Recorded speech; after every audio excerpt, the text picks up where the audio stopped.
Gold, trusted gold buyers. మీరు తాకట్టు పెట్టిన బంగారాన్ని విడిపించి ఈ రోజు ఉన్న మార్కెట్ ధరకు కొనబడను.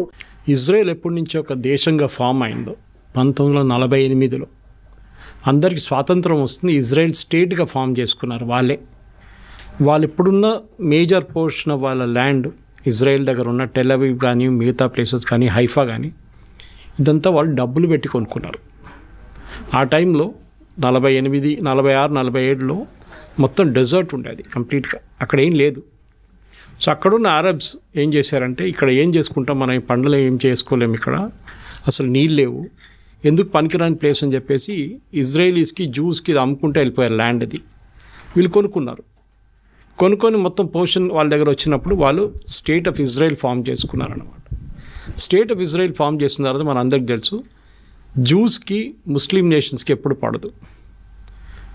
ఇప్పుడున్న ఇజ్రాయెల్ చుట్టుపక్కల ఉన్న జార్డన్, సిరియా, లెబనన్, ఈజిప్ట్, ఇంకా ఇటువైపు ప్యాలెస్టైన్, వీళ్ళెవరికి ఇజ్రాయెల్తో పడదు.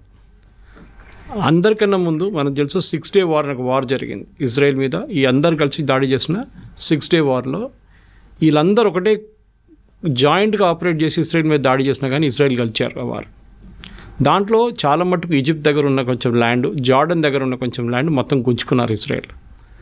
తర్వాత మనం చూసాం Yasser Arafat PLO, Palestine liberation organisation చీఫ్గా ఉండి టెర్రరిస్ట్ గ్రూప్ నుంచి వాళ్ళకి నార్మల్ గ్రూప్కి వచ్చారు. దాని తర్వాత ఇట్సాక్ రబీన్తో అగ్రిమెంట్ సైన్ చేసి పీస్ అగ్రిమెంట్ సైన్ చేసినప్పుడు ఒక శాంతి వాతావరణం వచ్చింది ఆ ఏరియాలో. కానీ దాని తర్వాత మిగిలిన 6 నేషన్స్కి శాంతి వాతావరణం వచ్చిందని చెప్తున్నా. అంటే వాళ్ళందరూ వెనకకి వెళ్ళిపోయారు. పిఎల్ఓ మెయిన్గా ప్యాలెస్టైన్ లిబరేషన్ ఆర్గనైజేషన్ ఇజ్రాయెల్ని అంగీకరించారు. Israel has a right to exist అని. ఎందుకంటే అరబ్స్కి ఒక ప్రాబ్లం ఏంటంటే ఇజ్రాయెల్ అని రాష్ట్రం ఉండకూడదు. ఈ బేసిక్ ఇప్పుడున్న కూడా అదే ప్రాబ్లం. మీరు చూడండి, ఇరాన్ ఏమంటున్నారు, Israel has no right to exist. అంటే ఇజ్రాయెల్ ఒక దేశంగా ఉండకూడదు, వాళ్ళని మొత్తం వైపౌట్ చేయాలి, జూస్ అనే కమ్యూనిటీ ఉండకూడదు. ఇది వాళ్ళు ఇప్పుడు కాదు, ఇది మన కింగ్ సోలమన్ టైం నుంచి వస్తున్నాం మనం. ఇన్ఫ్యాక్ట్ లోకంలో ఒకటే దేశం ఉంది, ఎప్పుడైనా జూస్కి పారిపోయి వచ్చినప్పుడు వాళ్ళని రండి మా దగ్గర ఉండండి అని చెప్పడానికి లోకంలో ఒకటే దేశం ఉండే ఆ టైంలో. You talking of from the king Solomon time నుంచి, అది భారతదేశం. నాకు ఇప్పుడు కూడా గుర్తుంది, మా ఇంటి నుంచి కేరళలో ఉన్న మా విలేజ్ నుంచి 16 కిలోమీటర్ దూరం క్రాంగనూర్ అని చెప్పి పెద్ద ఒక పోర్ట్ ఉండే ఒక టైంలో. దాని తర్వాత ఒక సునామీ వచ్చినప్పుడు మొత్తం కొట్టుకుపోయింది. అది 17th century 16th centuryలో. అప్పుడు దాన్ని కొడుంగలూరు అంటారు ఆ ప్లేస్ని. వెరీ సీకోస్ట్ దగ్గర ఉంటుంది. జూస్ వచ్చి ఫస్ట్ ల్యాండ్ చేసిన ప్లేస్ అది ఇండియాలో. ఇంకోటి ముంబై వైపు కూడా ల్యాండ్ అయ్యారు, అప్పుడు బాంబే. అక్కడ కూడా అక్కడున్న రాజు రండి మాతో ఉండండి అని చెప్పి వాళ్ళకి స్థలం ఇచ్చారు. ఇక్కడ కూడా వాళ్ళకి పెద్ద ఒక స్థలం ఇచ్చారు. వాళ్ళు ఫస్ట్ సినగాగ్ అక్కడ కట్టుకున్నారు, అంటే వాడు గుడి అనుకోండి. అక్కడ నెక్స్ట్ వాళ్ళు కొచ్చిన్కి వెళ్ళారు. మీరు ఇప్పుడు కూడా కొచ్చిన్కి వెళ్తే జ్యూ టౌన్ అని పెద్ద టౌన్ ఉంది అక్కడ కొచ్చిలో, ఫోర్ట్ కొచ్చిలో. కంప్లీట్ జ్యూస్ ఉండేటోళ్ళు అక్కడ, కానీ ఇప్పుడు అందరు వెళ్ళిపోయారు. ఇప్పుడు ఒక 20 మంది ఉన్నారు అక్కడ అంతే. సో చాలా తక్కువ, కానీ అక్కడ పెద్ద ఒక సినగాగ్ ఉంది, చాలా బ్యూటిఫుల్ సినగాగ్ అది. సో జ్యూస్ అనే ఒక కమ్యూనిటీని మనం ఎట్లా అంటే వాళ్ళని ఉండనీయట్లేదు. ఈ అరబ్ నేషన్స్కి జ్యూస్ అంటే అస్సలు పడదు. అది ఇప్పుడు కూడా చూడండి, ఎవరైనా కానివ్వండి. ఇప్పుడు వీళ్ళ కాన్సెప్ట్ ఏంటంటే from the river to the sea is Palestine అని. రివర్ అంటే జార్డన్ రివర్ ఒకవైపు, సీ ఒకవైపు. ఇక్కడ ఇజ్రాయెల్ ఉన్నారు, ఇటువైపు జార్డన్, ఇటువైపు ఏమో ఇప్పుడున్న గాజా స్ట్రిప్. అంటే ఇజ్రాయెల్ ఉండకూడదు నడిమిట్లా, జార్డన్ నుంచి గాజా దాకా, అక్కడి నుంచి సీ దాకా మొత్తం వాళ్ళ దేశమే ఉండాలని చెప్తున్నారు ఎవరు, ప్యాలెస్టీనియన్స్ వాళ్ళు. ఇది అంగీకరిస్తున్నారు అరబ్ నేషన్స్ అందరూ. ఇన్ఫ్యాక్ట్ ఈ పీస్ డీల్ సైన్ చేసిన తర్వాత కూడా మనకందరూ తెలుసు, దానికన్నా ముందు మ్యూనిక్ ఒలింపిక్స్లో 11 మంది ఇజ్రాయలీ అథ్లీట్స్ చంపారు పిఎల్ఓ. దాని తర్వాత పెద్ద గొడవ జరిగింది. వీళ్ళందరినీ ఎవరో చంపారో వాళ్ళందరినీ పట్టుకొని పిఎల్ఓ వాళ్ళని ఒక్కరి తర్వాత ఒకరు చంపారు సార్ ఇజ్రాయెల్. అప్పుడు ఇజ్రాయెల్ తెలిసింది ఏంటంటే మాకు సర్వైవ్ చేయాలంటే మాకు ఛాన్స్ లేదు, మాకు ఆప్షన్ లేదు, we have to fight to survive. ఎవరు వారిని సింపథైజ్ చేయరు. సింపథైజ్ చేసే చాలా తక్కువ నేషన్స్ ఉన్నారు. ఇన్ఫ్యాక్ట్ ఇందిరాగాంధీ టైంలో పిఎల్ఓకి సపోర్ట్ చేశారు, మన ఇజ్రాయెల్ సపోర్ట్ చేయలేదు, ఒక టెర్రరిస్ట్ ఆర్గనైజేషన్ సపోర్ట్ చేశారు. ఇప్పుడు కూడా మన హమాస్ని ఒక టెర్రరిస్ట్ ఆర్గనైజేషన్గా డిక్లేర్ చేయలేదు, ఈవెన్ మోదీ గవర్నమెంట్ వచ్చిన తర్వాత కూడా. కానీ దానికన్నా ముందు ఇంకా దారుణ పరిస్థితి ఉండే. పిఎల్ఓ లాంటి టెర్రరిస్ట్ ఆర్గనైజేషన్ని భారతదేశం సపోర్ట్ చేస్తుండే. ఓకే, సరే ఆ హిస్టరీ అయిపోయింది. యాసిర్ అరాఫాత్ని ఇజ్రాయెల్ వాళ్ళు చంపేశారు, అది అందరికి తెలుసు. ఫుడ్ పాయిజనింగ్ చేసి ఆయన అవుట్ చేసేసారు కంప్లీట్గా. దాని తర్వాత వాళ్ళ next in command take over చేసుకున్నారు. కానీ వాళ్ళని అందరినీ హమాస్ తెరిమి కొట్టి బయటకు చేసేస్తారు. Okay. Hamas is a terrorist organisation. Hamas main sponsor Iran. ఇప్పుడు మనం హిస్టరీకి వస్తున్నాం, ప్రజెంట్ డే హిస్టరీ, పాత హిస్టరీ నుంచి ప్రజెంట్ డే హిస్టరీకి వస్తున్నాం. అటువైపు లెబనన్ ఆ కంట్రీలో క్రిస్టియన్ కంట్రీ ఉండేది. ఒక 10-20 సంవత్సరాల ముందు క్రిస్టియన్ కంట్రీ. అది ఇప్పుడు టోటల్ ఇస్లామిక్ అయిపోయింది. అక్కడ ఉన్న క్రిస్టియన్స్ 16% ఎంత ఉన్నారు, వాళ్ళు కూడా అక్కడి నుంచి పారిపోతున్నారు. ఎవరు లేరు ఇప్పుడు అక్కడ, ఎక్కువ ఉన్నారు, 6-10% ఉన్నారు అంతే. అక్కడ హెజ్బుల్లా అని చెప్పి ఇంకొక టెర్రరిస్ట్ ఫోర్స్ని ఇరాన్ సపోర్ట్ చేస్తున్నారు. అంటే ఏం చేస్తారు, వీళ్ళకి డబ్బులు ఇస్తారు, వీళ్ళకి ఆయుధాలు ఇస్తారు, వీళ్ళకి కావాల్సిన టెక్నాలజీ ఇస్తారు, వీళ్ళకి కావాల్సిన మారల్ సపోర్ట్ ఇస్తారు, అన్నీ చెప్పిస్తారు ఇరాన్. సో మనకి హమాస్ అయిపోయింది, ఇటువైపు హెజ్బుల్లా అయిపోయింది. హమాస్ అని టెర్రరిస్ట్ ఆర్గనైజేషన్ అక్కడ ప్యాలెస్టీన్ అథారిటీ అని ఉండే, అంటే నడిపించడానికి, అంటే మన వెస్ట్ బ్యాంక్ కానివ్వండి గాజాని అడ్మినిస్టర్ చేయాల్సింది. అక్కడున్న గవర్నమెంట్ పేరు ప్యాలెస్టీనియన్ అథారిటీ. అది PLO నుంచి వచ్చింది, యాసిర్ అరాఫాట్ టైం నుంచి వచ్చింది అనమాట. కానీ హమాస్ వాళ్ళని ఉండనియట్లేదు అక్కడ. అసలు మీరేం చేయకూడదు ఇక్కడ, మీరు పక్కన జరిగిపోండి అని చెప్పి గాజా నుంచి తరిమి కొట్టేశారు బయటికి. వాళ్ళు ఉన్నది ఇప్పుడు వెస్ట్ బ్యాంక్లో ఉన్నారంతే ఇటువైపు. సో గాజాలో ఉన్న టెర్రరిస్ట్ గ్రూప్. మూడోది హూతీస్. యమన్లో మీకు తెలుసు, యమన్లో పెద్ద ఒక సివిల్ వార్ జరిగిన తర్వాత హాఫ్ యమన్ టెర్రరిస్ట్ గ్రూప్ దగ్గర ఉంది, ఇంకొక హాఫ్ గవర్నమెంట్ దగ్గర ఉంది, వాళ్ళ గవర్నమెంట్. ఈ terrorist group financed again Iran, మొత్తం డబ్బులు ఇచ్చి ఆయుధాలు ఇచ్చి. హూతీస్ అంటారు వాళ్ళు. సో 3 Hలు, హూతీ, హెజ్బుల్లా, హమాస్. వీళ్ళు ముగ్గురు కలిసి ఇజ్రాయెల్ మీద ఎప్పుడు దాడి చేస్తూనే ఉంటారు. సూసైడ్ బాంబ్ అటాక్ ఉండొచ్చు. మనం మర్చిపోకూడదు, చాలామంది అరబ్స్ ఇజ్రాయెల్లో ఉంటారు, పనిచేస్తారు ఇజ్రాయెల్లో. కానీ అప్పుడు కూడా ఇజ్రాయెల్ వాళ్ళని ఉండనిస్తున్నారు, ప్రాబ్లం లేదు. కానీ అప్పుడప్పుడు ఏం చేస్తారంటే ఈ గాజా వైపు నుంచి వచ్చిన వాళ్ళు ఎవరైనా, లేకుంటే ఈ గ్రూప్ నుంచి ఎవరైనా సూసైడ్ బాంబ్ చేస్తారు. బస్ స్టాండ్ దగ్గరనో లేకుంటే సోల్జర్స్ వెళ్తున్న అక్కడ చెక్ పోస్ట్ కాడ వెళ్ళి సూసైడ్ బాంబింగ్ చేస్తారు. అది ఇజ్రాయెల్ తర్వాత స్ట్రాటజీ యూజ్ చేసి దాన్ని అడ్డుకున్నారు. ఇదంతా మొదలైంది ఎక్కడంటే October 7th. మనకు అందరికీ తెలుసు, 2 సంవత్సరాల ముందు October 7th ఇజ్రాయెల్ మీద గాజా నుంచి పెద్ద ఒక దాడి జరిగింది. మేజర్ ఇంటెలిజెన్స్ ఫెయిలియర్ అది, దాంట్లో డౌట్ లేదు. 1000 మంది కనుక చనిపోయారు, 1200 మందిని కిడ్నాప్ చేసి తీసుకెళ్లారు, మన అందరికి తెలుసు అది. దాంట్లో ఇప్పుడు కూడా 48 మంది వాళ్ళ దగ్గర ఉన్నారు, పాలస్టీనియన్ టెర్రరిస్ట్ దగ్గర ఉన్నారు, హమాస్ దగ్గర. హమాస్ ఏం చేశారంటే అక్కడున్న హెల్త్ మినిస్ట్రీ వాళ్ళ దగ్గర ఉంది, అక్కడున్న హాస్పిటల్ కానివ్వండి, స్కూల్ కానివ్వండి, దాని కింద ఇరాన్ నుంచి వచ్చిన డబ్బులు పెట్టి ఒక 10 సంవత్సరాల నుంచి టనల్స్ కట్టుకున్నారు, అండర్గ్రౌండ్ టనల్స్. ఈ అండర్గ్రౌండ్ టనల్స్లో దాచుకుంటారు, ఎందుకంటే వీళ్ళు పైన ఎక్కడ ఉంటే ఇజ్రాయెల్ వచ్చి బాంబు చేసేస్తారు. సో టనల్స్లో ఉంటారని వాళ్ళ స్ట్రాటజీ అది.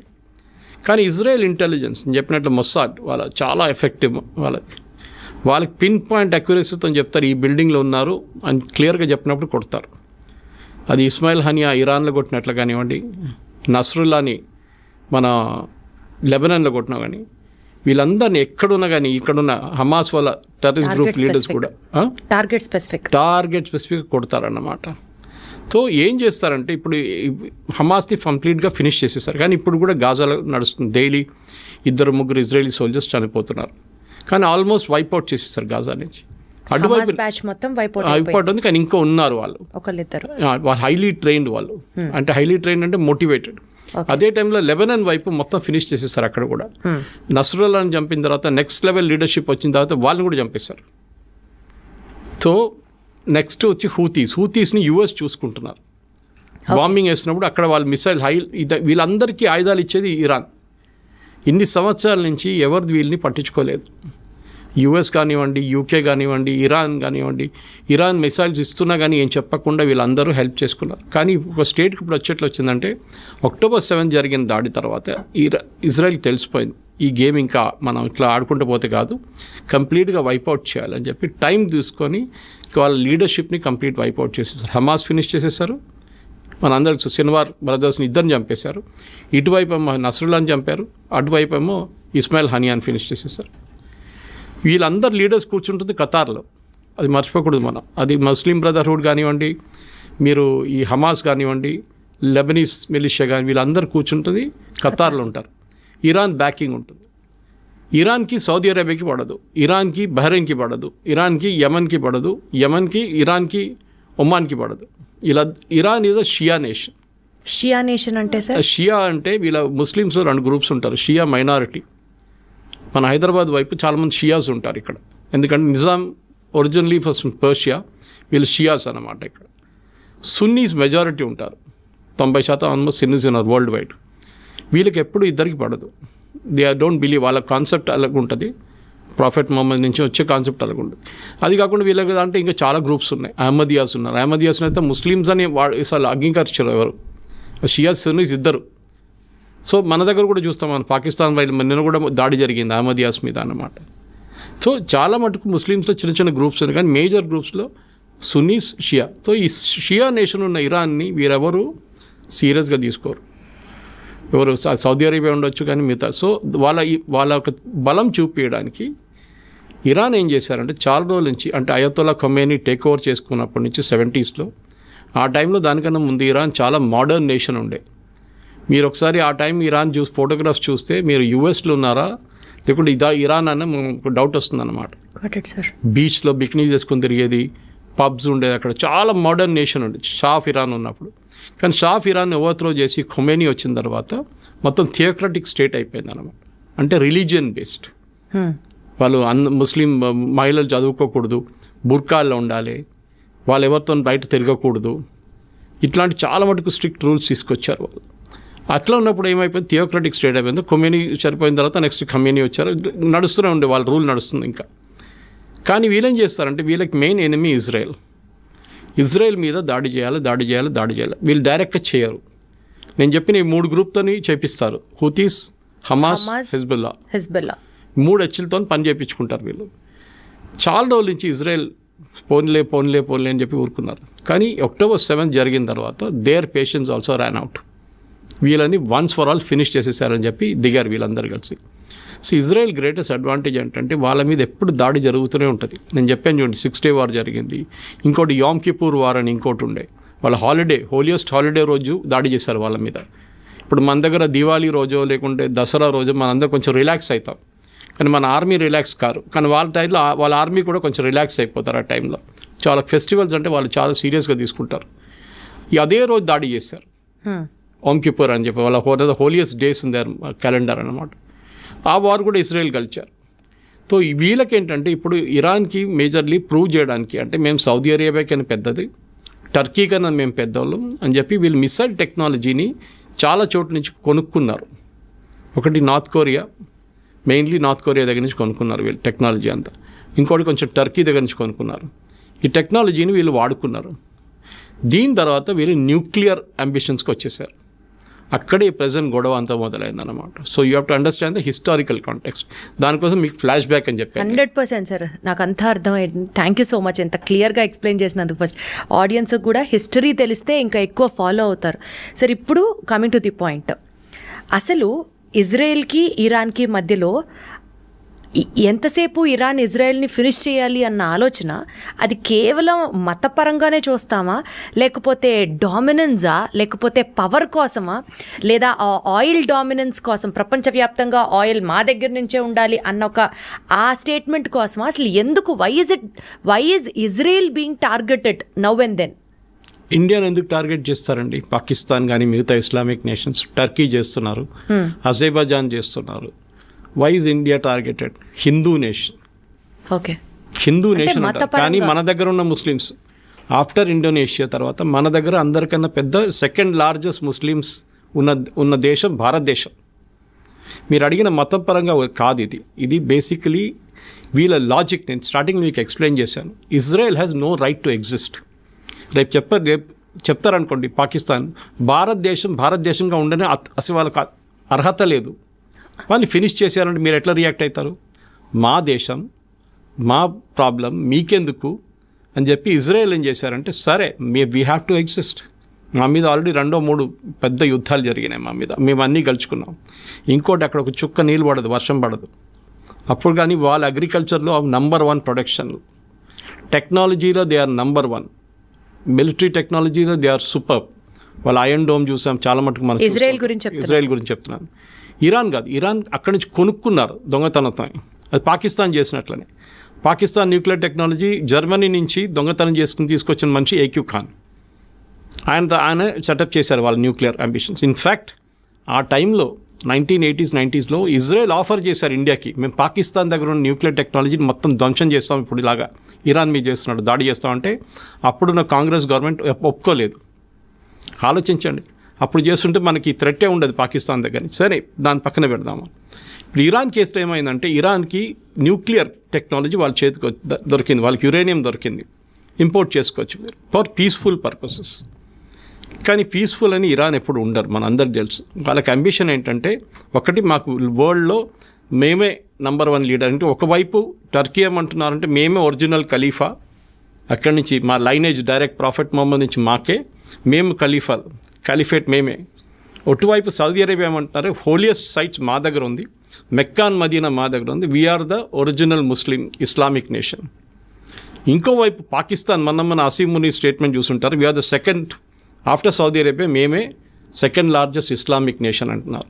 ఇప్పుడు ఇరాన్ అంటున్నారు మేమేం చేయాలి, మేము కూడా మా పవర్ చూపించాలని చెప్పి వీళ్ళు న్యూక్లియర్ ప్రాసెసింగ్ స్టార్ట్ చేశారు. ఆల్రెడీ వాళ్ళ దగ్గర బ్యాలిస్టిక్ టెక్నాలజీ ఉంది. బ్యాలిస్టిక్ అంటే మీకు ఒక 100 కిలోమీటర్ నుంచి 500-600 కిలోమీటర్ కొట్టచ్చు పేరు. ఇప్పుడు 1000 కిలోమీటర్ కూడా ఉంది, మిసైల్స్ కొట్టచ్చు. కానీ మిసైల్స్ని మీరు ఒకటి అమ్యునిషన్ పెట్టి పంపించవచ్చు, ఇంకోటి న్యూక్లియర్ వెపన్ పెట్టి పంపించవచ్చు. న్యూక్లియర్ వెపన్ ఎవరు వాడరు, ఉంటుంది దమ్కి ఇవ్వడానికి ఉంటుంది అంతే, నా దగ్గర ఉంది చూడు అని చెప్పడానికి. పాకిస్తాన్ చేసినట్లు మనం బ్లఫ్, మోదీ గారు అన్న వీ కాల్ దేర్ బ్లఫ్ అన్నారు. ఇరాన్ ఏం చేశారంటే న్యూక్లియర్ ప్రాసెసింగ్ మొదలుపెట్టి వాళ్ళ పవర్ ప్లాంట్ ఉంది, వాళ్ళకి ఒక న్యూక్లియర్ పవర్ ప్లాంట్ అక్కడ వాడుకుంటారు. ఇప్పుడు మన హైదరాబాద్లో చర్లపల్లిలో న్యూక్లియర్ ఫ్యూయల్ కాంప్లెక్స్ ఉంది. మనం బయట నుంచి తెప్పించుకున్న యురేనియం అంతా, అది కాకుండా మన దగ్గర ఉన్న కొంచెం యురేనియం వాడుకొని దాన్ని ప్రాసెస్ చేసి రాడ్స్లో తయారు చేసి మన కల్పాకం కానివ్వండి, మిగతా మన కైగా లాంటి అటామిక్ పవర్ ప్రాజెక్ట్స్కి పంపిస్తాం. ఓకే, అక్కడ వాళ్ళు దాన్ని న్యూక్లియర్ పవర్గా వాడుకుంటారు, న్యూక్లియర్ పవర్ జనరేట్ చేయడానికి వాడుకుంటారు. దానికి ఒక ప్యూరిటీ లెవెల్ ఉంటుంది. ఓకే, అంటే మీరు వెపన్ గ్రేడ్కి వెళ్ళాలంటే న్యూక్లియర్ సివిలియన్ యూస్కి మీకు 20-40% ప్యూరిటీ ఉంటే చాలు. 40 కూడా చాలా ఎక్కువ. కానీ మీరు 60% దాకా ప్యూరిటీ మీరు, అంటే సెంట్రిఫ్యూజ్ అంటారు దాన్ని. మీరు కాలేజ్లో మనం ఫిజిక్స్ కెమిస్ట్రీ ఎక్స్పెరిమెంట్ చేస్తున్నప్పుడు ట్యూబ్స్ పెట్టి ట్యూబ్స్లో లిక్విడ్ సెంట్రిఫ్యూజ్ చేస్తారు, దాన్ని ఫాస్ట్గా తిప్పుతాం. దాని నెక్స్ట్ టెక్నాలజీ చాలా advance technology, same centrifuge technology nuclear యురేనియంలో యూజ్ చేస్తారు ప్యూరిటీ తీసుకురావడానికి. సో వీళ్ళు కూడా ఏం చేశారంటే ఇరాన్ ఈ కొంచెం రిలాక్స్గా ఉన్న టైంలో యూఎస్ కానీ వీళ్ళని కానీ బయట నుంచి ఏదో ఇంకో పేరు చెప్పి ఆ సెంట్రిఫ్యూజ్ తెప్పించుకున్నారు. సో వీళ్ళు ప్యూరిటీ ఎక్కువ చేస్తాడని మొదలు పెడితే యూఎస్ వాళ్ళు ప్రెషర్ పెట్టిన తర్వాత మేము బాంబ్ చేస్తాం మీ మీద అని చెప్పిన తర్వాత వాళ్ళు ఏం చేశారు, international atomic energy agency IAEA, వీళ్ళు వరల్డ్ వైడ్ ఒక వాచ్ డాగ్ అంటాం మనం. అంటే ఎక్కడెక్కడ న్యూక్లియర్ టెక్నాలజీ ఉందో వీళ్ళు అక్కడ ఇన్స్పెక్షన్ చేస్తారు. It's UN body, independent UN body అన్నమాట. సో IAEA ఏం చేస్తారంటే వాళ్ళు వచ్చి ఇరాన్ మీద మేము మొత్తం నిఘా పెట్టబోతున్నాం. సో వాళ్ళు ఏం చేస్తారంటే ఇన్స్పెక్షన్స్ ఉంటుంది వాళ్ళకి, సర్ప్రైజ్ ఇన్స్పెక్షన్స్. మీరు ఎందుకు వాడుతున్నారు, మీరు ఎక్కడి దాకా వచ్చారు, లేదు చూడండి మేము సివిలియన్కే వాడుకుంటున్నాం, ఆ రికార్డు చూసుకోండి అని చెప్పి అంతా చూపిస్తారు. అది కాకుండా వాళ్ళు CCTV కెమెరా పెడతారు, చాలా హై రెజల్యూషన్, కంటిన్యూస్ మానిటరింగ్ ఉంటుంది ఇరాన్ మీద అన్నమాట. మన మీద కూడా ఉంటుంది, ఒక్కొక్కసారి మనం కూడా డిస్క్లోజ్ చేయాల్సి వస్తుంది. సో అది కాకుండా ఇరాన్ ఏం చేశారంటే ఈ ప్యూరిటీ ఎక్కువ పెంచడం మొదలుపెట్టారు. 50 దాకా వచ్చారు, 50 నుంచి 55కి వచ్చారు. మొన్న 55కి వచ్చినప్పుడు సడన్గా ఇజ్రాయెల్ ప్యానిక్ అయ్యారు. ఎందుకంటే ఒకసారి 60% క్రాస్ చేస్తే వీళ్ళు న్యూక్లియర్ వెపన్స్ తయారు చేయవచ్చు. యురేనియం ప్యూరిటీ 60% కన్నా ఎక్కువ అయితే you can make nuclear weapons. అప్పుడు దాకా మీ సివిలియన్ యూస్కి వాడుకుంటారు. ఆ టైంలో అమెరికా నెగోసియేషన్స్ మొదలుపెట్టారు. మీకు గుర్తుంటుంది, ప్రెసిడెంట్ ట్రంప్ ఇరాన్తో మాట్లాడడం, ఫస్ట్ రౌండ్, సెకండ్ రౌండ్ బహ్రెయిన్లో జరిగింది, ఒమాన్లో జరిగింది టాక్. కానీ ఇక్కడికి వెళ్ళట్లేదు. ఎందుకు, ఇరాన్ ఫైనల్ ఏమేంటంటే మాకు బాంబు కావాలి. కానీ వాళ్ళు ఏమంటారు, మేము చేయట్లేదు, చూడండి మేము మంచి అబ్బాయిలు, మేము ఏం చేయట్లేదు. కానీ IAEA ఏం చెప్పారంటే వీళ్ళు చీట్ చేస్తున్నారు, వీళ్ళు కెమెరాలు ఆఫ్ చేసేస్తున్నారు, కెమెరా మీద బట్టలు వేసేస్తున్నారు, ఏదేదో పని చేస్తున్నారు, సెంట్రిఫ్యూజ్ తెప్పించుకుంటున్నారు బయట నుంచి, ప్యూరిటీ ఎక్కువ చేస్తున్నారు. సో లాస్ట్కి వచ్చినప్పుడు ఒక 2 వారాల ముందు ఫైనల్లీ ఇజ్రాయెల్ డిసైడ్ చేసుకున్నారు, ఇంకా ఒక నెల ఆగితే 2 నెలలు ఆగితే వాళ్ళు వెపన్స్ గ్రేడ్ యురేనియం తయారు చేసుకుంటారు. దాని తర్వాత వాళ్ళని ఆపలేము, పాకిస్తాన్ లాగా అయిపోతారు. మా దగ్గర ఒక 100, పాకిస్తాన్ దగ్గర 80 వెపన్స్ ఉన్నాయి, న్యూక్లియర్ గ్రేడ్ వెపన్స్ రెడీగా ఉన్నాయి వాళ్ళ దగ్గర. మన దగ్గర 150 ఉంది, చైనా దగ్గర 500 ఉంది, US అయితే బియాండ్ థౌజండ్స్లో ఉన్నాయి వాళ్ళ దగ్గర. సో ఇప్పుడు ఏమైందంటే లోకంలో 5-6 నేషన్స్ ఉన్నారు, వెపన్స్ ఉన్న నేషన్స్. ఇరాన్ దగ్గర వస్తే వీళ్ళకి భయం ఏంటంటే ఇజ్రాయెల్కి వాళ్ళు ఎప్పుడైనా వాడుకుంటారు, ఎక్కడైనా వాడుకుంటారు. హుతీస్కి ఇచ్చేస్తారు, హెజ్బుల్లాకి ఇచ్చేస్తారు, హమాస్కి ఇచ్చేస్తారు, వాళ్ళ ఎగ్జిస్టెన్స్ ఉండదు ఇజ్రాయెల్. ఎందుకంటే ఒకసారి ఒక న్యూక్లియర్ బాంబ్ వేసిన తర్వాత దాని చుట్టుపక్కల ఉన్న 1000 కిలోమీటర్ దాకా మీరు అసలు ఉండలేరు. నెక్స్ట్ 5,000 సంవత్సరాల దాకా ఉండలేరు మీరు అక్కడ. అది కంప్లీట్ అంత రేడియేషన్ ఉంటుందన్నమాట. మనం చూసాం హిరోషిమా నాగసాకిలో ఏం జరిగింది అనేది. సో న్యూక్లియర్ డెటనేషన్ అంటే చాలా సీరియస్ ఇష్యూ. దానికోసం మనం ఇప్పుడు డెటనేషన్ చేస్తున్నప్పుడు, మనం టెస్ట్ చేస్తున్నప్పుడు ఏదో ఒక డెజర్ట్లో వెళ్ళి చేసుకుంటాం మనం టెస్ట్. పోఖ్రాన్ ఎందుకు టెస్ట్ చేస్తామంటే పోఖ్రాన్ డెజర్ట్ నడిమిట్లో ఉంది, మన థార్ డెజర్ట్ నడిమిట్లో రాజస్థాన్లో. అది కూడా లోపలికి తవ్వి 20 కిలోమీటర్ల లోపలికి వెళ్ళి, లేకుంటే 15 కిలోమీటర్ల లోపలికి వెళ్ళి అక్కడ మనం వెపన్ పెట్టి టెస్ట్ చేస్తాం దాన్ని. సో రేడియేషన్ పైకి రాకుండా. చిన్న ఎర్త్క్వేక్ లాగా ఉంటుంది, భూకంపంగా వస్తుంది ఆ టైంలో. 3-4 రిక్టర్ స్కేల్ మీద వస్తుంది అనమాట. సో ఈ దాంట్లో ఇజ్రాయెల్ ఏం డిసైడ్ చేశారంటే 2 వారాల ముందు వీళ్ళని ఇట్లా ఇవ్వకూడదు, వీళ్ళు తయారు చేసుకుంటే వీళ్ళది ఫస్ట్ వీళ్ళ న్యూక్లియర్ అసెట్స్ మీద కొట్టాలి. సో వీళ్ళు 3-4 సైట్స్ ఉన్నాయి వీళ్ళ దగ్గర. సో ఈ న్యూక్లియర్ అసెట్స్ సివిలియన్ యూస్ ఒకటే, మీరు కల్పాకం లాంటి రియాక్టర్ కానివ్వండి, కైగా లాంటి రియాక్టర్ అంతా మనకు కనిపిస్తుంది బయట న్యూక్లియర్ ప్లాంట్ అంటే. కానీ న్యూక్లియర్ వెపన్స్ ఎప్పుడు స్టోర్ చేసేది మౌంటైన్స్ లోపల స్టోర్ చేస్తారు. మన పాకిస్తాన్ చూసాం, కిరాణా హిల్స్లో కొట్టాం మనం వాళ్ళ మీద. కొట్టలేదని మనం అంటున్నాం, కానీ జరిగింది. We didn't hit the weapons directly, కానీ దాన్ని కైరానా హిల్స్ ఫేస్ అంటే మౌంటైన్ లోపల ఎంటర్ అయ్యే గేట్ ఉంది చూడండి, అక్కడ కొట్టాం. ఇప్పుడు దాని లోపల ఎంటర్ చేయలేకపోతున్నారు పాకిస్తాన్. అక్కడ ఏం జరిగిందో వాళ్ళకి తెలియదు. ఇజ్రాయెల్ కూడా అదే స్ట్రాటజీ యూజ్ చేశారు. ఇన్ఫ్యాక్ట్ చాలా మటుకు డిఫెన్స్ ఎక్స్పర్ట్స్ ఏమంటున్నారంటే భారతదేశం చేసిన అదే స్ట్రాటజీ పాకిస్తాన్ వ్యతిరేకంగా ఇజ్రాయెల్ చేశారు. ఒకటి, ఫస్ట్ వాళ్ళు ఏం చేశారంటే వాళ్ళ ఎయిర్ డిఫెన్స్ కొట్టి పడేశారు మొత్తం. మనం కూడా అదే చేస్తాం. Exactly sir. Chinese air defence system ఉండే మొత్తం ధ్వంసం చేసిన తర్వాత మనకు ఫ్రీ రైడ్ అయిపోయింది. మనకి వాళ్ళ ఎయిర్క్రాఫ్ట్ టేక్ ఆఫ్ చేయలేకపోయినారు, మన రన్వేని కొట్టాం. సో దేవర్ స్టక్. మన వాళ్ళకి ఫ్రీ టైం దొరికింది, మిసైల్స్ కూడా ఎట్లా కావాలంటే అట్లా కొట్టారు మన వాళ్ళు. కానీ ఇప్పుడు ఏం జరిగింది, ఇజ్రాయెల్ కూడా అదే చేశారు ఇరాన్ మీద. కానీ ఇరాన్ దగ్గర ఒక అడ్వాంటేజ్ అంటే పాకిస్తాన్ దగ్గర కాకుండా వాళ్ళ దగ్గర మిసైల్స్ చాలా ఉన్నాయి. ఓవర్ ద ఇయర్స్ ఈ హమాస్ హూతీస్కే వాళ్ళు ఆల్మోస్ట్ 40,000, వీళ్ళు హెజ్బుల్లాకి ఆల్మోస్ట్ 30,000-40,000 మిసైల్స్ ఇచ్చారు వాళ్ళు. దాంట్లో చిన్న మిసైల్స్ ఉంటాయి, పెద్దది ఉంటాయి, బ్యాలిస్టిక్ ఉంటాయి, అన్నీ ఉంటుంది. అది కాకుండా ఇరాన్ దగ్గర కూడా 1,200 మిసైల్స్ ఉన్నాయి వేరియస్ కెపాసిటీస్లో. ఒకటి కొన్ని 100 కిలోమీటర్ డిస్టెన్స్ ఉంటే ఒకటి 500 కిలోమీటర్ డిస్టెన్స్ కొడుతుంది అనమాట. కొన్ని అట్మాస్ఫియర్కి వెళ్ళి మళ్ళీ రీఎంటర్ అవుతుంది. దాన్ని ట్రాక్ చేయడం చాలా డిఫికల్ట్. మన దగ్గర బ్రహ్మోస్ ఉంది చూడండి అట్లాంటిది. సో వాళ్ళు ఇంకో పేర్లు ఉన్నాయి దానికని. మనం బ్రహ్మోస్ అని వాడుకుంటాం. మన దగ్గర అగ్ని ఉంది. మిగతా మన దగ్గర చాలా మటుకు రేంజ్ మిసైల్స్ ఉన్నాయి అనమాట. నాగ్ ఉంది అందరూ, యాంటీ ట్యాంక్ మిసైల్స్. ఇరాన్ ఏం చేస్తారంటే ఇప్పుడు ఈ జరిగిన దాడిలో ఫస్ట్ వాళ్ళ మీద దాడి జరిగినప్పుడు ఇజ్రాయెల్ ఏం చేశారంటే వాళ్ళ మేజర్ కమాండర్స్, ఆర్మీ చీఫ్ కానివ్వండి, వాళ్ళ ఎయిర్ ఫోర్స్ చీఫ్ కానివ్వండి, వాళ్ళ మేజర్ ఆర్మీ కమాండర్స్ని 10 మందిని చంపేశారు. సూపర్ ఇంటెలిజెన్స్ అంటే వీళ్ళు ఎక్కడ కూర్చుంటారో ఎవరికి తెలియదు, వాళ్ళకే తెలియదు, వాళ్ళ తోడున్న వాళ్ళకి తెలియకుండా ఇస్రాయెల్లో ఉన్న మొసాడ్ వాళ్ళు ఇరాన్లో వచ్చి అక్కడ ఉండి చేపించారు ఇది. ఇప్పుడు మీకు ఇక్కడ వచ్చే ముందు రికార్డింగ్ ఒకటి వింటున్నాను. వీళ్ళ మొబైల్ ఫోన్స్ ట్రాక్ చేశారంట. అప్పుడు వీళ్ళు ఏం చేశారు, మొబైల్ ఫోన్ ఆఫ్ చేసి పెట్టేస్తారు. మీరు మొబైల్ ఫోన్ ఆఫ్ చేస్తే మిమ్మల్ని ఎవరు ట్రాక్ చేయలేరు టెక్నికల్గా. కానీ అది కూడా ఇజ్రాయెల్ దగ్గర టెక్నాలజీ ఉందంట. మొబైల్ ఆఫ్ చేస్తే పెడితే కూడా టెక్నాలజీ మీ మొబైల్ ట్రాక్ చేస్తారంట. So Israel is super duper smart టెక్నాలజీలో వాళ్ళని. అది కాకుండా ఇంటెలిజెన్స్లో మొసాడ్ లాంటి ఏజెన్సీని ఈవెన్ అమెరికన్ సిఐ పనికిరాదు. They are super. ఇప్పుడు కాదు, ఫస్ట్ టైం కాదు.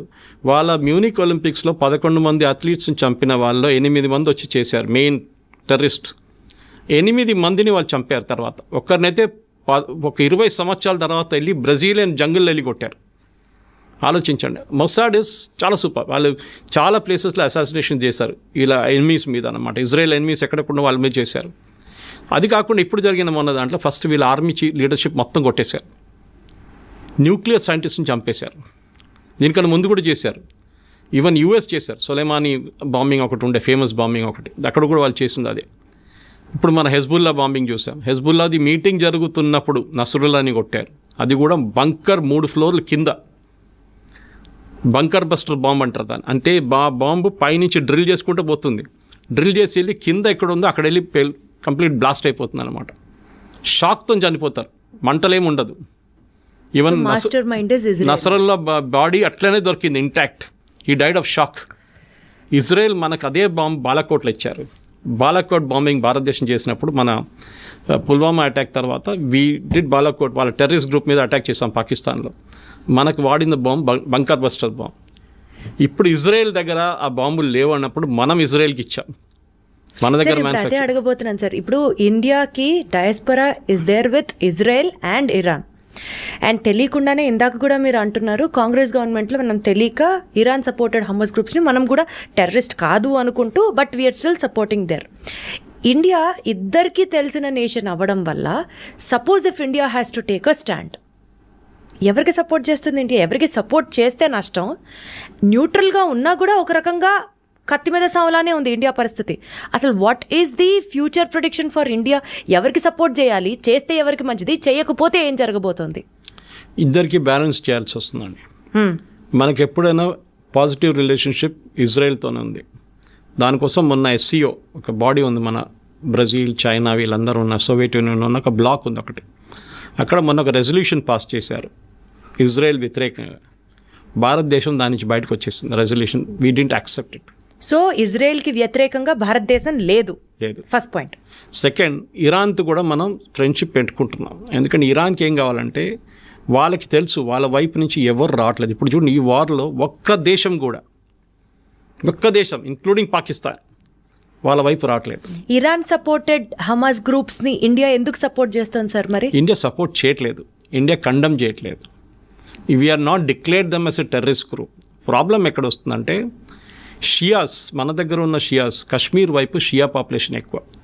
మీరు లదాఖ్కి వెళ్తే, లదాఖ్ ఒక యూనియన్ టెరిటరీగా తీసుకుంటే లదాఖ్లో రెండు పీసులు ఉన్నాయి. ఒకటి నేను ఒక 1 year ముందు వెళ్ళాను అక్కడికి.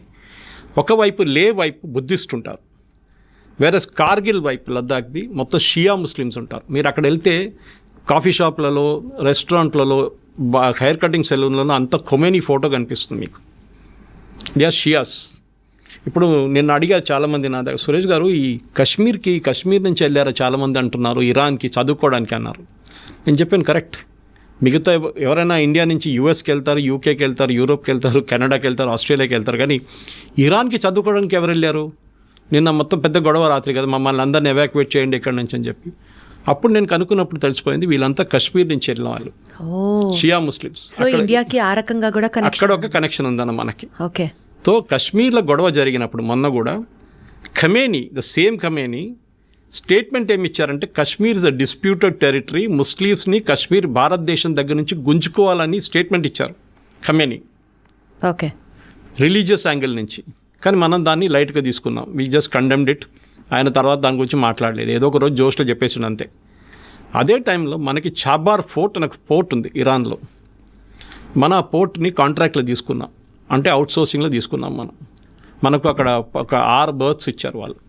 చాలా క్రూషియల్ అది, ఎందుకంటే ఆఫ్ఘనిస్తాన్ ఎంటర్ కావడానికి పాకిస్తాన్ నుంచి వెళ్ళకుండా మనకు వెళ్ళడానికి ఒక రూట్ అది చాబార్ ఫోర్ట్. మన అక్కడ చాలా వేల కోట్లు, ఆల్మోస్ట్ 1000 కోట్లు 2000 కోట్లు పెట్టి ఆ పోర్ట్ని డెవలప్ చేస్తున్నాం. ఇరాన్ దగ్గర డబ్బులు లేవు. శాంక్షన్స్ వచ్చిన తర్వాత, యుఎస్ శాంక్షన్ పెట్టిన తర్వాత ఇరాన్ ఓపెన్లీ వాళ్ళ ఆయిల్ అమ్మలేకపోతున్నారు. ఇప్పుడు రష్యా చేస్తున్నట్లని యుక్రెయిన్ వార్ తర్వాత కొన్ని రోజులు మనం కూడా కొనుక్కున్నాం ఇరాన్ దగ్గర నుంచి క్రూడ్ ఆయిల్ కొనుక్కున్నాం. కానీ దాని తర్వాత మళ్ళీ పేమెంట్ ప్రాబ్లం వచ్చింది. యుఎస్ అన్నారు బ్యాంకింగ్ సిస్టమ్ పనిచేయదు, ఇరాన్తో మీరు డీల్ చేసుకుంటే డీల్ చేసుకోండి అని. కొన్ని రోజులు మన దగ్గర రూపీ ట్రేడ్ చేసుకున్నారు, దాని తర్వాత బార్టర్ ట్రేడ్ పెట్టుకున్నారు. మీరు మాకు బియ్యం ఇవ్వండి, మేము మీకు ఫ్యూయల్ ఇస్తామని, క్రూడ్ ఆయిల్ ఇస్తామని. సో రెండు వైపు నుంచి మీరు అడిగిన ప్రశ్నకి మనకి ఇజ్రాయెల్ చాలా కావాలి మనకి. టెక్నాలజీ వైపు మన వెపన్స్ అన్నీ మన దగ్గర. మొన్న జరిగిన పాకిస్తాన్ మీద జరిగిన దాడిలో 3 మేజర్ వెపన్స్ మ్యానుఫ్యాక్చర్ చేసేది ఇజ్రాయలీ కంపెనీస్, భారతదేశంలో జాయింట్ వెంచర్గా. దాంట్లో ఒకటి హైదరాబాద్ కూడా ఉంది, పేరు చెప్పకూడదు, హైదరాబాద్ కూడా ఉంది, ఒకటి బెంగళూరులో ఉంది. సో వాళ్ళ వెపన్స్ మనం వాడుకుంటున్నాం. వాళ్ళతో జాయింట్ ఫ్రెండ్షిప్ ఉండాలి లాంగ్ టర్మ్. ఎందుకంటే ఈ అయోత్తోలో ఎప్పుడు పోతాడో తెలియదు. ఇప్పుడు కనిపించలేదు అంటున్నాం, 3 నెలల కనిపించట్లేదు, ఎక్కడున్నా ఎవరికి తెలియదు. ఈ రెజ్యూమ్ ఎప్పుడు పోతుందో తెలియదు. వీళ్ళేమంటున్నారంటే యుఎస్ ఇజ్రాయెల్ ఇద్దరు అంటున్నారు రెజ్యూమ్ చేంజ్, అంటే అక్కడ ఉన్న గవర్నమెంట్ని మార్చడానికి మాకేం ఇంట్రెస్ట్ ఏం లేదు, కానీ ఇరాన్ దగ్గర న్యూక్లియర్ వెపన్స్ ఉండకూడదు, అది మా అల్టీరియర్ ఎయిమ్. వాళ్ళు న్యూక్లియర్ టెక్నాలజీ పీస్ఫుల్ యూస్కి వాడుకుంటే మాకు ప్రాబ్లం లేదు, కానీ వాళ్ళు వెపన్ గ్రేడ్కి వస్తే మేము వాళ్ళని కొట్టుపడేస్తాం. అదేమి ఇప్పుడు చేస్తున్నారు. ఇప్పుడు ఏమైపోయిందంటే లాస్ట్ 3 రోజుల్లో, ఎస్పెషలీ లాస్ట్ నైట్లో చాలా మట్టుకు ఇరాన్ మీద మేజర్ టౌన్స్ మీద, ఎస్పెషలీ తెహరాన్ కానివ్వండి, ఇంకోటి ఇస్ఫహాన్ అని చెప్పి వాళ్ళకి పెద్ద టౌన్ ఉంది. ఇన్ఫాక్ట్ ఇస్ఫహాన్కి హైదరాబాద్కి పెద్ద కనెక్షన్ ఉంది. ఇక్కడ మన వాళ్ళు ఈ పర్షియా నుంచి వచ్చిన వాళ్ళు చాలామంది హైదరాబాద్కి వచ్చి సెటిల్ అయ్యారు, ఇంక్లూడింగ్ నిజామ్స్. కంప్లీట్ డైనాసిటీ అక్కడి నుంచి వచ్చారు, అసఫ్జాయి. సో వాళ్ళు ఈ హైదరాబాద్ మీరు ఎయిర్ నుంచి ఒక హెలికాప్టర్లో వెళ్ళి చార్మినార్ దగ్గర నుంచి ఒక షాట్ తీసుకొని అదే షాట్ మీరు ఇరాన్ ఇస్ఫహాన్ టౌన్ నడిమిట్లలో తీసుకుంటే రెండు సేమ్ ఉంటుంది. సో ఇస్ఫహాన్ హైదరాబాద్ మోడల్ చేస్తుంది ఇస్ఫహాన్ మీద అనమాట. సో ఇస్ఫహాన్లో పెద్ద న్యూక్లియర్ ఫెసిలిటీ ఒకటి ఉంది, ఇంకోటి ఫరోల్ది చెప్పి ఇంకో ప్లేస్లో ఒక న్యూక్లియర్ ఫెసిలిటీ ఉంది. ఇదంతా మౌంటైన్స్ కింద ఉంది. దాన్ని ఇజ్రాయెల్ కొడుతున్నారు రెగ్యులర్గా. ఇప్పుడు అది కాకుండా వీళ్ళ దగ్గర ఉన్న 40,000 అన్నారు, ఫస్ట్ 1,00,000 మిసైల్స్ అన్నారు, దాన్ని మళ్ళీ డిగ్రేడ్ చేసి 60 అన్నారు, మళ్ళీ 40 అన్నారు, ఇప్పుడు 20 అంటున్నారు. ఇప్పుడు ఇరాన్ దగ్గర బహుశా ఉన్నది ఒక 15,000 మిసైల్సే. దాన్ని కూడా లాంచర్ మీద పెట్టినప్పుడు నిన్న కూడా చూసాం మనం చాలా మటుకు వీడియోలు ఇజ్రాయెల్ కొట్టారు లాంచర్ మీద. ఎందుకంటే ఇది దీవాళీ పటాకాలు కాదు కదా, ఏదో బాటిల్లో పెట్టి పంపించడానికి పైకి లాంచర్లు కావాల్సి వస్తుంది. మొబైల్ లాంచర్స్ ఉంటుంది, ఫిక్స్డ్ లాంచర్స్ ఉంటుంది. మొబైల్ లాంచర్స్ ట్రాక్ చేయడానికి డిఫికల్ట్ ఉంటుంది. పెద్ద లారీస్ ఉంటుంది, పెద్ద లారీ మీద ఒక మిసైల్ ఇట్లా పెట్టుకొని దాన్ని టిల్ట్ చేసి ఫైర్ చేస్తారు. సో దాన్ని ఆ టైం దొరుకుతుంది మీకు ½ అన్ అవర్. వీళ్ళు పైనుంచి శాటిలైట్లో చూసుకుంటూ కూర్చున్నారు ఇజ్రాయలీ. ఇమ్మీడియట్గా వాళ్ళ ఎయిర్క్రాఫ్ట్ చెప్తారు దీని వెళ్ళి కొట్టరంటారా అని చెప్పి. నిన్న అదే జరిగిందన్నమాట చాలా చోట్ల. సో వాళ్ళని డిగ్రేడ్ చేస్తున్నారు ఇరాన్ని. ఒక టైం వస్తుంది ఇంకో వారం తర్వాత 10 రోజుల తర్వాత ఇరాన్ దగ్గర మిసైల్స్ ఉండవు. అప్పుడు ఏం చేస్తారు? అదే టైం ఇజ్రాయెల్ కంప్లీట్గా దానికోసం నిన్న కూడా చూడండి, it had absolute run on Tehran. Even president Trump చెప్పారు వెకేట్ టెహ్రాన్ ఇమీడియట్లీ, టెహ్రాన్ ఖాళీ చేయండి. వాళ్ళ మీడియా మనలాంటి దూరదర్శన్ లాంటి అవుట్ఫుట్ ఒకటి ఉంది వాళ్ళకి, అక్కడ దాని మీద దాడి చేశారు. లైవ్గా చూపించారు నేను రాత్రి చూడండి. ఒక లేడీ న్యూస్ చదువుతున్నప్పుడు లైవ్గా 9 PM బులెటిన్ కొట్టారు వాళ్ళు ఆ టైంలో కరెక్ట్గా. సో ఇజ్రాయెల్ ఏంటంటే టోటల్ డామినెన్స్. ఇప్పుడు ట్రంప్ కూడా సపోర్ట్ చేయాల్సి వస్తుంది ట్రంప్కి. వాళ్ళకు కూడా ఇంకా they have no other choice యూఎస్కి ఇప్పుడు. సో ఎలా అయితే ఇరాన్ వెపన్స్కి ఇంకా మా దగ్గర అయిపోతున్నాయి అని చెప్పే స్టేట్కి వస్తుందో, న్యూట్రల్గా బిహేవ్ చేసే పొజిషన్ నుంచి ఇండియాకి కూడా కష్టమయ్యే సిచ్యువేషన్ వచ్చింది అనుకుందాం sir. Because India wants Israel and India also has to support Iran. ఏదో ఒక పాయింట్లో మేము న్యూట్రల్గా ఉండలేము అని అనుకున్న టైంలో భారతదేశానికి స్పెసిఫిక్గా హిడెన్ సైబర్ అటాక్స్ దగ్గర నుంచి, ఆయిల్ ప్రైసెస్ విపరీతంగా పెరిగిపోవడం దగ్గర నుంచి ఎకానమీ కొలాప్స్ అవ్వడానికి కూడా ఆస్కారం ఉందా? లేదు. ఎందుకంటే ఆయిల్ ట్రేడ్లో ఇరాన్కి అంత పెద్ద షేర్ లేదు ఇప్పుడు, ఎందుకంటే వాళ్ళ మీద బ్యాన్ ఉంది కంప్లీట్గా. కానీ స్ట్రెయిట్ ఆఫ్ హోర్మూజ్ అంటాం మనం. ఒకవైపు సౌదీ అరేబియా, ఇంకోవైపు యమన్, ఒమాన్ వీళ్ళందరూ నడిమించి ఇరాన్ పక్క నుంచి ఒక స్ట్రెయిట్ ఆఫ్ హోర్మూజ్ అని చెప్పి చిన్న ఒక వాటర్ వే ఉంది. దాని నుంచి ఆల్మోస్ట్ 60% వరల్డ్ ఆయిల్ అక్కడి నుంచి ఫ్లో అవుతుంది. ఆయిల్ పెద్ద పెద్ద ట్యాంకర్లో. ఇరాన్ దానికి ఆపారనుకోండి మొత్తం కొలాప్స్ అయిపోతుంది ఆయిల్ మార్కెట్. కానీ ఒకవేళ ఆయిల్ మార్కెట్ ఒకటి గుర్తుపెట్టుకోవాలి మనం, ఇప్పుడు రేపటి కోసం ఇవాళ కొనాం మనం. నెక్స్ట్ 1 yearకు ఉన్న కాంట్రాక్ట్ మనం సైన్ చేసుకుంటాం ఆల్రెడీ. మనని కాదు, ఏ దేశమైనా. ఇప్పుడు సౌదీ అరేబియా కానివ్వండి, అరామ్కో కానివ్వండి, అట్లాంటి కంపెనీస్తో ఒక నెక్స్ట్ 1 year 2 yearsకి అగ్రిమెంట్ ఇప్పుడే సైన్ చేసుకుంటాం. పర్ బ్యారెల్ మాకు $60, $62, $70 లేకుంటే $55 డిఫరెంట్ వేరియేషన్స్ ఉంటుంది క్రూడ్కి. లైట్ క్రూడ్, స్వీట్ ఆయిల్ అంటారు, బ్రెంట్ క్రూడ్ అంటారు, చాలా వేరియేషన్స్ ఉంటుంది అన్నమాట. మనం అగ్రిమెంట్ సైన్ చేసుకుంటాం, తెప్పించుకుంటాం, దాన్ని రీఫైన్ చేసుకుంటాం. రీఫైన్ చేసి మనం ఇండియన్ ఆయిల్ కానీ భారత్ పెట్రోలియం కానీ వీరందరూ తీసుకెళ్ళి వాళ్ళ బంక్లో ఫిలప్ చేసుకుంటారు. సో రేపటికి వచ్చే వారానికి ఎప్పుడు మనం క్రూడ్ కొనాం. మనకి ఇప్పుడు ప్రాబ్లం కూడా జరిగింది అనుకోండి, దాని ఇంపాక్ట్ ఒక 6 నెలల తర్వాతనే ఉంటుంది, ఇప్పుడు ఉండదు. అది కాకుండా భారతదేశం దగ్గర యూఎస్ చేసినట్లనే మనం కూడా మోదీ గవర్నమెంట్ వచ్చిన తర్వాత స్ట్రాటజిక్ రిజర్వ్స్ అని చెప్పి ఒక కాన్సెప్ట్ పెట్టాం. అంటే మంగళూరు వైపు, ఇంకోటి వైజాగ్ వైపు ఉందనుకుంటే, ఎక్కడని చెప్పట్లేదు, పెద్ద అండర్ గ్రౌండ్ ట్యాంకర్స్ తయారు చేసుకున్నాం మనం. ట్యాంక్స్ పెద్దది, చాలా పెద్దది. అక్కడ ఏం చేసుకుంటాం అంటే ఒక రిజర్వ్, ఒక నెల కోసం ఉన్న క్రూడ్ ఆయిల్ అక్కడ రెడీగా పెట్టుకుంటాం మనం. దాంట్లో ఎంత పెద్ద గొడవ జరిగినా కానీ మనకు 1 రోజులు 2 నెలల రోజులు నడిపించడానికి మన దగ్గర క్రూడ్ ఆయిల్ ఉంటుంది. సో ఆ ప్రాబ్లం ఉండదు. So we will never have a problem of crude oil problem. అది కాకుండా మన దేశం ఎకానమిక్ క్రాష్ అస్సలు ప్రసక్తే లేదు. ఎందుకంటే Iran is not a major power. Okay, అది మనం గుర్తుపెట్టుకోవాలి. ఇరాన్ దగ్గర ఉన్నది ఒకటి ఆయిల్ ఒక్కటే వాళ్ళ దగ్గర, ఇంకోటి వాళ్ళ దగ్గర ఉన్న మిసైల్ స్ట్రెంగ్త్, అది ఇప్పుడు చాలా మటుకు డిగ్రేడ్ అయిపోయింది కంప్లీట్గా. సార్, ఇప్పుడు బేసికల్గా ఇరాన్ దృష్టిలో ఇజ్రాయెల్ అనే ఒక నేషన్ ఎగ్జిస్ట్ అవ్వకూడదు అని ఒక డామినెన్స్ కోసం స్టార్ట్ చేసిన ఫైట్లో యుఎస్, యూకే, చైనా, ఈ 3 నేషన్స్లో సార్ ఏది అడ్వాంటేజ్ తీసుకొని ఆ మంటలో నిప్పులో ఆజ్యం పోయడం అంటారు చూడండి, ఆ ఆజ్యం పోసే దేశం ఏది? అండ్ పీస్ పేరుతో సైలెంట్గా పవర్ని గ్రాప్ చేసే స్కెచ్ ఏ దేశం వేస్తుంది సార్? మీరు యూకే, యుఎస్, ఇజ్రాయెల్ ఒక్కటే కలిసి పనిచేస్తున్నారు. ఎందుకంటే ఇప్పుడు ఇరాన్ నుంచి ఫైర్ చేసిన మిసైల్స్ మొన్న కూడా దాంట్లో 30% మిసైల్స్ని కొట్టిపడేస్తుంది యూకే, యుఎస్ అని కాకుండా ఈవెన్ జార్డన్ ఫైటర్ ఎయిర్క్రాఫ్ట్. మిగతా ఐరన్ డోమ్కి వచ్చేదాకా ఇజ్రాయెల్ దగ్గర వచ్చేదాకా 70% మిగిలింది. దాంట్లో కూడా వాళ్ళు ఆల్మోస్ట్ 90% కొట్టిపడేశారు, 10% మిస్ అయిపోతుంది. ఇప్పుడు మనం కూడా మన పాకిస్తాన్ జరిగినప్పుడు మీరు చూస్తుంటారు, ఆకాశంలో కొడుతున్న షాట్స్ ఉన్నాయి చూడండి, అదే జరుగుతుంది. మన దగ్గర ఉన్న ఐరన్ డోమ్ S-400, అది కాకుండా దాని తర్వాత నెక్స్ట్ మన దగ్గర ఆకాష్ తీర్ ఉంది, దాని తర్వాత యాంటీ ఎయిర్క్రాఫ్ట్ గన్స్ ఉంది. నడిమిట్లో ఒక 5-6 ఉన్నాయి మిసైల్ రేంజెస్. ఇజ్రాయెల్ దగ్గర డేవిడ్ స్లింగ్ అని ఒకటి ఉంది, that is beyond 200 to 300 kilometers వచ్చే మిసైల్స్ తీసుకుంటుంది. దగ్గరకు వచ్చిన 100 kilometers ఇది మన వాళ్ళ ఐరన్ డోమ్ చూసుకుంటుంది అనమాట. అది కాకుండా పేట్రియట్ అని చెప్పి ఇంకో ఎక్స్టెండెడ్ రేంజ్ 500 kilometers ఇంకోటి ఉంది వాళ్ళది, అది అమెరికన్ టెక్నాలజీ. ఇది 3 వాడుకోవడం. అది కాకుండా అమెరికా థాడ్ అని చెప్పి వాళ్ళకి ఒక సిస్టమ్ ఉంది, THAD, అది మన S-400 లాగా అనమాట. దాన్ని కూడా అమెరికా ఒక సెట్ తీసుకొచ్చి ఇజ్రాయెల్లో పెట్టారంట, చెప్పట్లేదు, దాని గురించి మాట్లాడలేదు. అంటే US is silently supporting Israel. Has to and is doing it also. Trump చాలా క్లియర్గా చెప్పారు నిన్న కూడా, we are not fighting this war, but at the same time we are not backing out Israel, we are supporting Israel. ఎందుకంటే Israel అనే ఒక community, ఈ Jewish community, US అని కాదు, లోకంలో ఎక్కడైనా they are the most powerful community. Finance వాళ్ళ చేతిలో ఉంటుంది, మీడియా వాళ్ళ చేతిలో ఉంటుంది. యూఎస్లో కూడా అంతే. ఏ యూఎస్ పొలిటీషియన్ కూడా జ్యూస్ని ఇగ్నోర్ చేయరు. ఓకే, ఆ పరిస్థితి ఇప్పుడు మన భారతదేశంలో డయాస్పోరా ఉన్నారు చూడండి, మనం ప్రొఫెషనల్స్, మన డాక్టర్స్ కానీ ఇంజనీర్స్ కానీ ఉంటాం, వాళ్ళది కాదు, వాళ్ళు మీడియా కంట్రోల్ చేస్తారు. ట్రంప్ ఎక్కువ రిలీజ్ చేస్తే ట్రంప్ని దింపేస్తారు, బైడెన్ దింపినట్లు. ఆ పవర్ ఇజ్రాయెల్కి ఉంది. ఇజ్రాయెల్ అని కాదు, జ్యూస్కి ఉంది. వాళ్ళు ఏ దేశంకైనా వెళ్ళండి మీరు, జ్యూస్ ఉంటారు అక్కడ. మన ఎప్పుడు జోకింగ్లు చెప్తారు, ఎక్కడ పోయినా మలయాళీలు కనిపిస్తారు, కేరళ నుంచి ఉన్న వాళ్ళు ఈవెన్ మూన్లో కనిపిస్తారు, అదేలాగా ఇజ్రాయేలీలు కూడా కనిపిస్తారు, జ్యూస్ కనిపిస్తారు. కరెక్ట్ అది. And what about UK and China sir? China ఇప్పుడు ఏం చెప్పారండి, UK is part of this deal anyway. Okay, దాంట్లో డౌట్ లేదు. UK ఇస్ విత్ ఇజ్రాయెల్ అనమాట. వాళ్ళు చిన్న చిన్నగా చేసుకుంటారు. US is with Israel, China ఎవరికి సపోర్ట్ చేస్తుందో చైనా ఎవరు చేయట్లేదు ఇప్పటికి.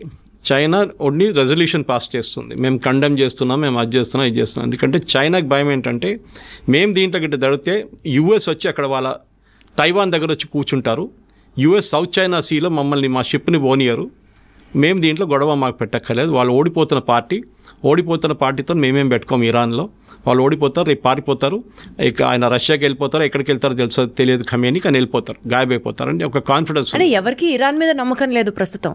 లేదు, ఎందుకంటే ఆ రెజీమ్ పవర్ పోయింది ఇప్పుడు.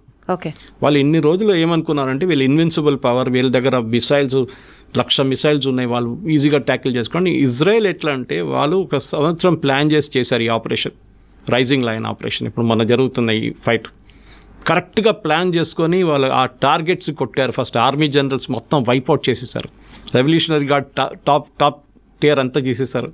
ఆలోచించండి, ఒక దేశంలో ఉన్న టాప్ మిలిటరీ కమాండ్ మొత్తం తీస్తే ఎట్లా ఫంక్షన్ చేస్తారు. సరే అని చెప్పి Khamenei next in command army చీఫ్ని అపాయింట్ చేశారు. ఆయన్ని 1 గంట సేపు ముందు కొట్టిపాడేశారు, ఇజ్రాయెల్ ఖతం చేశారు ఆయన కూడా. ఇప్పుడు ఆలోచించండి, భయపడతారు, కొత్తని పెడితే వాడిని కొట్టేస్తారు. సినవార్ అదే అయింది, సినవార్ చనిపోయినప్పుడు వాళ్ళు ఇజ్రాయెల్ చంపిన తర్వాత వాళ్ళ బ్రదర్ని అపాయింట్ చేశారు, వాడిని 6 నెలలలోపు వాడిని కూడా కొట్టేశారు. అదే సార్, ఇజ్రాయెల్ మాస్టర్ మైండ్తో చూసుకుంటే ఇది కేవలం ఇజ్రాయెల్ వర్సెస్ ఇరాన్లో చూడాలా, లేకపోతే is this paving a way for third world war? Third world war ఇక్కడ జరగదండి, it's only a concept. First world war, second world war ఎందుకు జరిగింది? చిన్న కిడ్నాపింగ్ ఇన్సిడెంట్తో జరిగింది first world war. Second world war మిస్అండర్స్టాండింగ్తో స్టార్ట్ అయింది. దాని తర్వాత వీళ్ళందరూ వచ్చి పడ్డారు, జర్మనీ కానివ్వండి, ఫ్రాన్స్ కానివ్వండి, తర్వాత లాస్ట్ US కూడా వచ్చి పడ్డారు. అలా ఒక్కొక్క దేశం కలుసుకుంటూ వెళ్తే వరల్డ్ వార్ ఎప్పుడు జరగదు.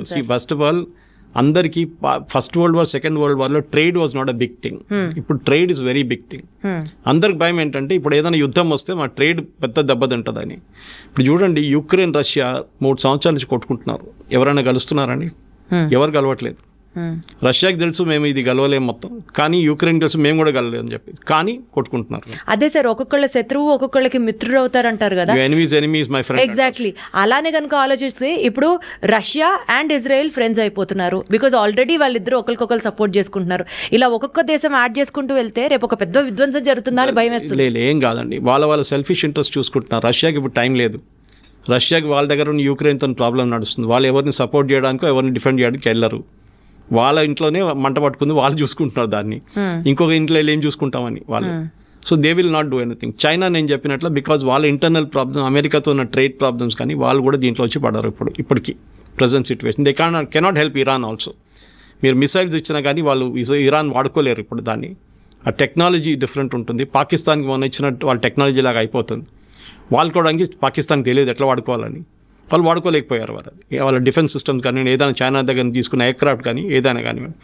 So Iran as a nation is finished.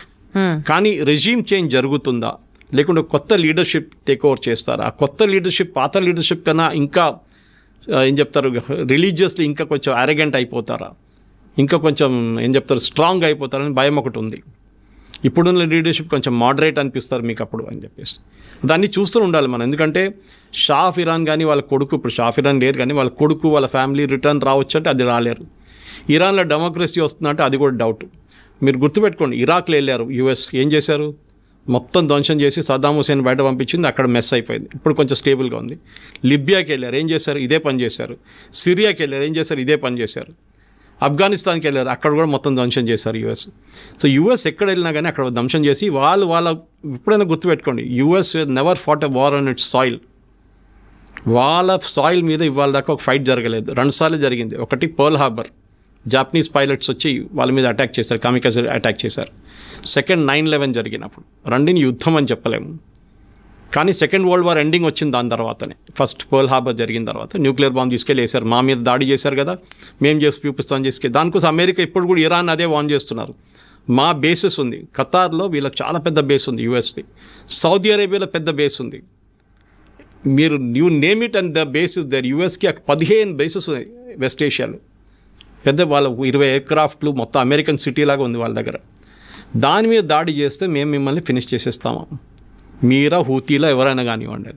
అదొక భయం ఇరాన్కి ఉంది. ఎలాగో అమెరికా డైరెక్ట్గా సపోర్ట్ ఇజ్రాయెల్కే చేస్తుంది. సో ఇరాన్తో పెట్టుకోదు, ఒకవేళ పెట్టుకోదలుచుకున్నా Iran will be finished with the help of Israel automatically. సరే, ఈ నేపథ్యంలో ఏ మిసైల్ ఎప్పుడు పేలుతుందో తెలీదు ఇరాన్ మీద. ఇరాన్ రెజీమ్ ఎంత మారుతున్నా, ఆ చేంజింగ్ ఓవర్ చూసుకుంటున్నా సరే, but still if Israel is very specific about Iran finish చేసే నేపథ్యంలో one shocking incident where India should also be equally ready for or well equipped for, foresee చేసుకుంటూ India కూడా జాగ్రత్త పడాల్సిన సిచ్యువేషన్ ఏమైనా మీ ప్రెడిక్షన్లో ఉందంటారా? What you have to say about it? Nuclear, ఎందుకంటే ఫోర్డ్రో కానివ్వండి, వాళ్ళది నాన్స్ 2 న్యూక్లియర్ ఫెసిలిటీస్ మీద దాడి జరుగుతుంది. ఆల్రెడీ కొంచెం లీకేజ్ ఉందని చెప్తున్నారు నాన్స్ ఫెసిలిటీ నుంచి. అది చాలా డేంజరస్, ఎందుకంటే న్యూక్లియర్ లీక్ ఒకసారి మొదలైతే దానికి ఎండ్ ఉండదు. 500 కిలోమీటర్ ఎక్స్టెండ్ చేసుకోవచ్చు, 1000 కిలోమీటర్ దాకా వెళ్ళచ్చు. దానికోసం పాకిస్తాన్ మీద మనం ఎప్పుడు డైరెక్ట్ వాళ్ళ న్యూక్లియర్ అసెట్స్ మీద దాడి చేయం, ఇండైరెక్ట్గా చేస్తాం మనం. ఎందుకంటే అది ఒకసేపు గాలి కొట్టి రాజస్థాన్ వైపు వస్తే మొత్తం రాజస్థాన్ ఫినిష్ అయిపోతుంది రేపు. సో న్యూక్లియర్ అనేది చిన్నపిల్లల ఆట కాదు, and we should be very very careful. Handle చేస్తున్న నేషన్ మనకు థ్రెట్ లేదు, కానీ న్యూక్లియర్ ఎక్స్ప్లోషన్ జరిగిందనుకోండి, దాని చుట్టుపక్కల 500 కిలోమీటర్ దాకా దాని ఇంపాక్ట్ ఉంటుంది. దానికోసం ఇజ్రాయెల్ ఇప్పుడు కూడా వాళ్ళ అసెట్స్ మీద దాడి చేయట్లేదు, వాళ్ళ ఎంట్రన్స్ మనం కొట్లనే ఎంట్రన్స్లో కొడుతున్నారు దాని, ఎందుకంటే అన్ని మౌంటైన్స్ లోపల ఉంటుంది. సో దాని లోపలికి పంపించి మిసైల్ కొడుతున్నారు. ఏమైనా కంటామినేషన్ ఉంటే కంటామినేషన్ ఆ మౌంటైన్ లోపల ఉండిపోతుంది. దాని తర్వాత కాంక్రీట్ వేసి సీల్ చేయొచ్చు. చెర్నోబిల్ మీకు అందరికి గుర్తుంటుంది, మనందరికీ చెర్నోబిల్ న్యూక్లియర్ ప్లాంట్ బ్లాస్ట్ అయినప్పుడు. ఇప్పుడు కూడా నెక్స్ట్ 2000 సంవత్సరాలు కూడా దాని పక్కన ఎవరు ఉండలేరు 500 కిలోమీటర్ దాకా.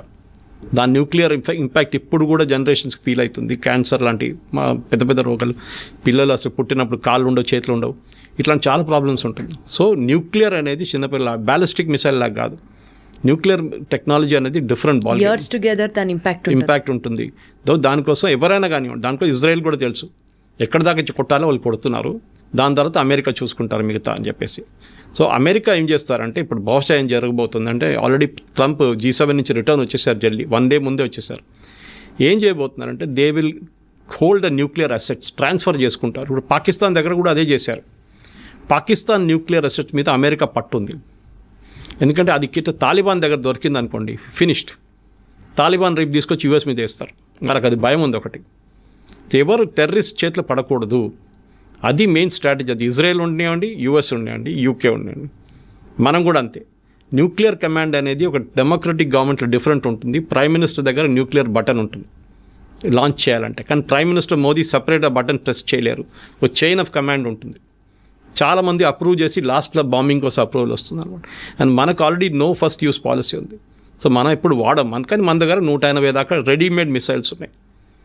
దాన్ని అసెంబుల్ చేయడం, పంపించడం. న్యూక్లియర్ మిసైల్స్ ఎప్పుడు అసెంబుల్ చేసి పెట్టరు, అని ఫిట్ చేయాల్సి వస్తుంది అనమాట. వార్ హెడ్ అది మిసైల్ ఉంటుంది, దాని మోటార్ ఉంటుంది, దాని మిగతా పార్ట్స్ ఉంటుంది, లాస్ట్ వార్ హెడ్ ఉంటుంది. దానిలో నార్మల్ బాంబ్ పెట్టచ్చు, న్యూక్లియర్ బాంబ్ పెట్టచ్చు. కానీ న్యూక్లియర్ బాంబ్ ఎవరు వాడరు. I keep repeating this. So ఒక థ్రెట్గా వాడుకుంటారు కానీ ఎప్పుడు న్యూక్లియర్ వాడరు ఎవరు, ఏ రెస్పాన్సిబుల్ నేషన్ అయినా కానీ. సో ఈ విషయంలో భారతదేశం జాగ్రత్తగా ఉండాలి, పాయింట్ నెంబర్ 1. అండ్ దీనికంటే మోస్ట్ ఇంపార్టెంట్లీ పీస్ ఎస్టాబ్లిష్ అవ్వడం ఇంకా ఇంకా ఇంకా బెటర్ సార్. అట్లీస్ట్ మనకి చాబార్ ఫోర్ట్ ఎక్కడ పోకూడదండి. వీ నీడ్ చాబార్ ఫోర్ట్, చాలా ఇంపార్టెంట్. ఎందుకంటే మనకి సోవియట్ యూనియన్ ఆ రీజన్లో ఆఫ్ఘనిస్తాన్ కన్నా కొంచెం పైన మనకి ఇప్పుడున్న రిలేషన్షిప్ అజర్బైజాన్తో వీళ్ళు కొట్లాడబెట్టుకున్నాం. మన అర్మేనియాని సపోర్ట్ చేస్తున్నాం మనం. Armenia is technically Christian country, Azerbaijan is totally Islamic. దానికోసం పాకిస్తాన్ సపోర్ట్ చేస్తున్నారు. టర్కీ, అజర్బైజాన్, పాకిస్తాన్ వీళ్ళు ముగ్గురు ఒక ట్రయోకా అయిపోయారు పార్ట్నర్షిప్లో. సో అదే టైంలో అజర్బైజాన్ మీద దాడి జరిగి యుద్ధాలు జరిగింది అక్కడ కూడా. నగోర్నా కారాబాక్ అని చెప్పి పెద్ద ఒక ఏరియా ఉంది, దాని మీద పెద్ద గొడవ నడుస్తుంది మన కాశ్మీర్ లాగానే. సో దానికి సపోర్టింగ్ మనం చేస్తున్నప్పుడు and as per our reports, ఇప్పుడు మీడియాలో కూడా వచ్చింది, నేను సీక్రెట్గా ఏం చెప్పట్లేదు, we are got air base in Armenia, మన దగ్గర ఉందంట ఒక బేస్ అక్కడ. సో మనకి చాబార్ ఫోర్ట్ ఇరాన్ నుంచి, ఎందుకంటే గల్ఫ్ నుంచి వచ్చే షిప్స్ని మనం ఈవెన్ ఇండియా వైపు నుంచి వచ్చే షిప్స్ని డైరెక్ట్ ఆర్మేనియా పంపించడానికో లేకుంటే ఆఫ్ఘనిస్తాన్ పంపించడానికి మనకు ఒక రూట్ ఉంటుంది. ఇరాన్లో మనకు ఒక ఫేవరబుల్ రెజీమ్ ఉంటే, గవర్నమెంట్ రేపు వస్తే మనకు మంచిది. మళ్ళీ ఇంకో పాకిస్తాన్ లాగా తయారు కాకూడదు. కానీ అది చూసుకుంటారు, ఇజ్రాయెల్ కానీ యూఎస్ కానీ చూసుకుంటారు, వాళ్ళకి పప్పెట్ రెజీమ్ని పెట్టుకుంటారు అక్కడ. ఇప్పుడు బంగ్లాదేశ్లో ఎట్లా చేశారు అట్లనే వాళ్ళ కోసం కావాలని మనిషిని అక్కడ పెట్టుకుంటారు వాళ్ళు, అంతే. చూద్దాం సార్ ఈ ప్రొసీడింగ్స్ ఎక్కడి దాకా వెళ్తాయో. కానీ అసలు ఇదంతా it all started with Israel exist అవ్వడానికి వీల్లేదు అని చెప్పడానికి ఇరాన్ ఎవరు సార్? అది ఇరాన్ అని కాదు, ఆల్ ద ఇస్లామిక్ నేషన్స్, అసలు వాళ్ళు ఎవరు సార్ ఇంకొక నేషన్ ఎగ్జిస్ట్ అవ్వకూడదని చెప్పడానికి? It all started there. ఆ మైండ్ సెట్ నుంచి బయటకు వస్తే మేబీ ఈ 2 నేషన్స్ మధ్యలో పీస్ ఎస్టాబ్లిష్ అయ్యి ప్రపంచం అంతా హ్యాపీగా సాఫీగా సాగుతుందని ఎక్స్పెక్ట్ చేద్దాం.